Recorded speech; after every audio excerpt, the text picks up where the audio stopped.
আগের ভিডিওতে আমরা 3টে রুলস নিয়ে বলেছিলাম এবং এবারের ভিডিওতে আমরা আরও 3টে রুলস নিয়ে কথা বলবো যা তোমাকে ফালতু থেকে প্রয়োজনীয় করে তুলবে এবং এগুলো আগেকার থেকে আরও কার্যকরী। তাই ভিডিওটাকে শেষ পর্যন্ত দেখার অনুরোধ রইল।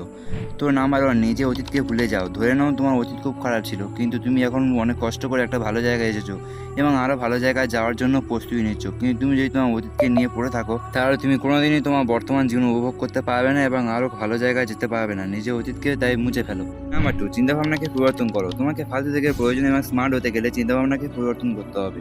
তোমার মনে সারাক্ষণ খারাপ চিন্তাভাবনা, মদ, বিড়ি, গাঁজা বা আরও খারাপ চিন্তাভাবনা থাকলে তুমি ফালতুই হবে।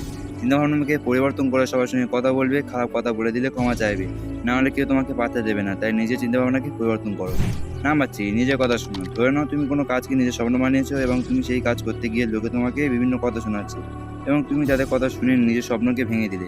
এতে তারা তোমাকে আরও মজা বাড়াবে, বলবে ভীতু, নিজের ওপর বিশ্বাস নেই, ও আবার ওর স্বপ্ন পূরণ করবে। হ্যাঁ, এতে তোমার সম্মান আরও কমে যাবে। তাই কখনো লোকের কথায় কান দিও না, কারণ পৃথিবী এটা জানে যার ওপর মানুষ এসেছে সে কিছু করে দেখিয়েছে। তাই নিজের ওপর বিশ্বাস রাখো এবং এগিয়ে চলো নিজের স্বপ্নের প্রতি। আমার বিশ্বাস আছে তুমি একদিন না একদিন এই কাজে সফলই হবে। আর যদি ভিডিওটি ভালো লেগে থাকে বা কিছু এই ভিডিও থেকে শিখতে পারো তাহলে ভিডিওটাকে লাইক এবং সাবস্ক্রাইব করে আমাদের চ্যানেলের পাশে থেকো, কারণ এরকম ভিডিও আমরা এই চ্যানেলে প্রতিদিন ছাড়তে থাকি।